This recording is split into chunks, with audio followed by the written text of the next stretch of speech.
today we are making naan pizza. The learning targets today are learning to use your oven and reading the recipe and learning how to follow directions. Your ingredients are listed at the top and then your directions underneath. First thing you're going to do is preheat your oven to 400 degrees. It takes usually about 10 minutes to preheat an oven, so make sure you do that in advance before you get started and get that going right away. All right? So number 1 says place naan on a foiled cookie sheet. So you need to prepare your pan. Any kind of pan will work. And when you're using foil, there's a shiny side and a non-shiny side. It's a good idea, so they say, to put the shiny side up. It just reflects the heat just a little bit better. Tuck it in. And the foil is just so it's easier to clean up. So really that's the only reason. If you don't have foil, you don't need to use foil, but it just makes it so that when you're washing up, it's a lot easier to clean up. When you're spraying your tin today, again, I'll keep your tin upright and hold it this way, just so you don't lose the vacuum in your tin. And that is ready to go. So you're going to put your naan on your cookie sheet. Now, naan bread is a traditional Indian flatbread, and I like to use this because it's ready to eat as is. So our version of pizza is just going to be kind of a shortcut version with a pre-made crust. So this naan bread is perfect for that. If you want to use pita bread, you can do that. And also you can use tortillas. They're a little bit thin, but it does work in a pinch. And if you really want to cut, if you don't have any of those and you still want to make it, you could also use like a hamburger bun or a Kaiser bun, cut it in half and open it up and use that as well. Okay. All right. So I'm going to put this. I like to put the flat side up. Use your oven mitts. And when you're putting things in the oven, and when the oven is quite hot, make sure you're going to stand back with your head back. Okay. So when you open it, put your head back. And we're just going to warm it up for 2 minutes first. So press the timer on for 2 minutes.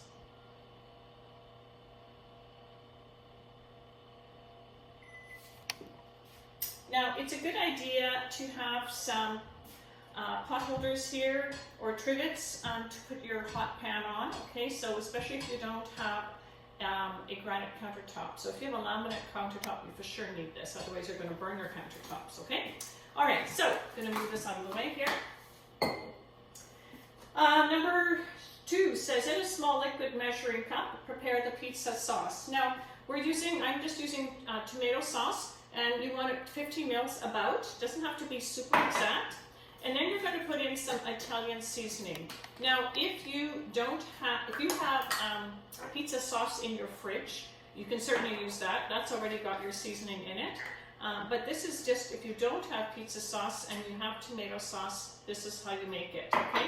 So tomato sauce, about 50 mils, and then you want 1 mil of all of the others. So we've got oregano, 1 mil, 1 mil of onion powder, 1 mil of basil, 1 mil of parsley. I'm just gonna shake it. It's about 1 mil. I get the lid off.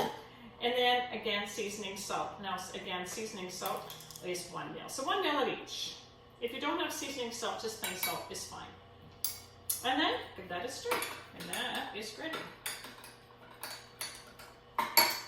For the cheese, we're using mozzarella cheese. Now I've just got a slab here that I cut off a big block.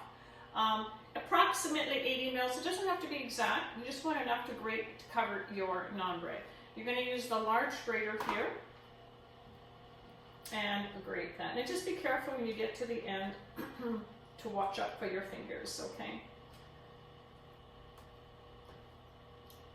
Mozzarella is basically the best cheese to use for just a plain pizza because of the stretchiness of it. You can add other cheeses, but you should have mozzarella as part of it. All right, my buzzer's going, so I'll get my pizza out. Head back, get out. Turn my timer off.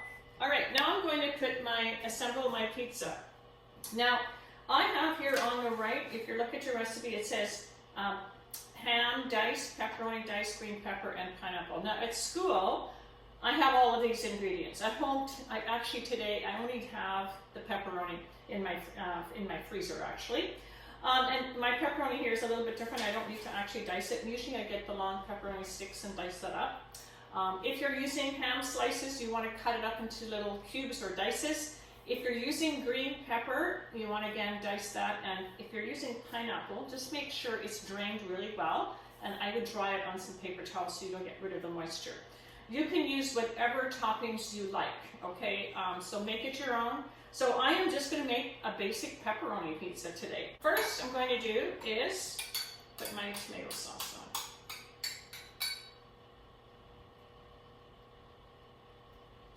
You don't have to use it all. If you find that it's a bit too much, you don't have to spread it all on.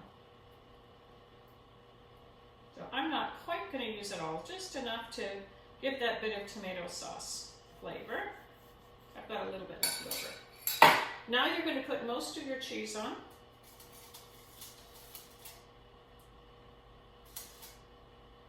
And then I'm going to put the pepperoni on. So again, feel free to do whatever you want and whatever you can. I'm not going to use all the pepperoni, but I'm just going to lay this out nicely in a pretty design. So whatever you like. Some people like ham and pineapple, some people like vegetarian. I prefer vegetarian generally. This will be for my grandchildren, I think. There.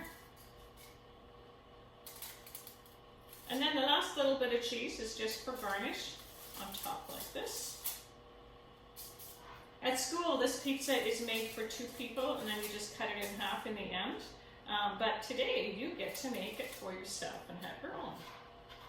I'm going to put that back in the oven. Now you're going to put it back in the oven for 10 minutes, and then we'll go from there. Okay, head back. Timer on. Okay, so while the pizza is baking here, I'm going to do just a couple sides. Okay, so I've got some carrots. I washed them and dried them. I'm going to make a few carrot sticks. I'm just going to use my large knife.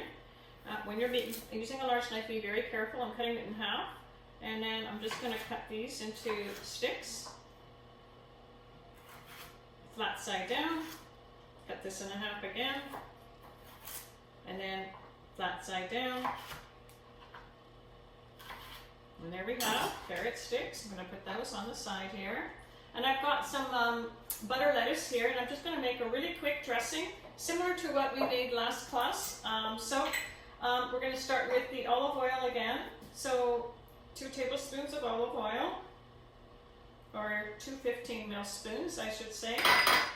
And then you want to use half the amount of vinegar, so 1 15-ml spoon of vinegar. Today I'm using white wine vinegar. And then to that, I'm just going to add, I'm not going to add honey today, a couple grinds of pepper, 1 grind of salt. Give that a whisk. And that is it. It's so easy to make. This is just a really simple vinaigrette, more like an Italian vinaigrette.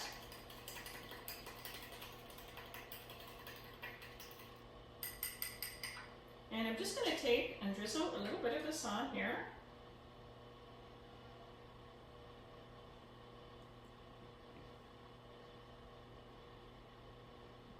Instead of tossing it, just for something different. And then I'm going to add just a little bit of Parmesan cheese. If you had croutons, which I don't, you could just add some croutons to that. But this is just a really simple and easy salad to make, okay? So again, use your imagination. You can make whatever you like. Okay, so the pizza's been baking for 10 minutes. I'm just going to have a little peek, turn my light on. Okay, looks great. Now, I find that sometimes the pizza doesn't get golden brown on the top when we just bake it for the 10 minutes. So what we're going to do is we're going to turn it off, and now I'm going to turn it on to broil. Now, broil is the same feature that we used when we made s'mores. And if you remember, it means that the element on the top turns on and it toasts the top. So we're just going to toast the top for about a minute or 2 till there's a bit of golden brown happening on the top. So you do need to keep an eye on it. And so just keep your eye on. So what you're looking for is some golden brown happening, a little bit of bubbling happening on the top, okay? So remember, so you're going to bake it for 10 minutes at the 400. Then you're going to turn your oven off. Then you're going to press broil. And for some of you, it means an arrow up. On the recipe and our stoves at school, there's a little arrow up that you have to press. I'm not sure what your oven does. So maybe get some help from somebody if possible, if you don't understand, okay? So just watch it when you turn it on to broil. Just make sure you keep an eye on it so that it doesn't burn. It goes from golden brown to burnt very quickly, all right? And I'm just going to take a peek. Okay, I think it's looking great. So mine is ready. I'm going to turn this off. And there it is. And that just adds a really lovely golden finish by using the broil feature, okay? I think it's looking absolutely lovely. Okay, so it should be a little bit golden brown on the bottom, which it is. All right, now you're going to take this and transfer this over to your cutting board. Now, usually I would wait for about a minute before I would slice it, just so as it has a chance to set, but I'm going to slice it now. Use your sharp knife again, fist on top or open hand, and you just want to do a straight up and down motion like that, rocking it back and forth. This is called a chef knife. It's got a bit of a curve, and so you're actually going to just go like that instead of going like this. You don't want to go like that. If you do that, it's going to shift the toppings. Okay, so one more time, watch what I do. Press it right on top, put your hand on top, and you can almost hear it clicking. And so it's a rocking back and forth, not a seesaw motion, okay? And then I'm just going to transfer a slice over onto, that one didn't cut through, so I'm just going to cut that through here, onto my plate with my salad, and I'll put one more on there as well. And there you have it, Naan Pizza with salad and some carrot sticks. So feel free to use your imagination for a side. Again, you can do whatever you like and whatever you have on hand, okay? Enjoy and happy cooking.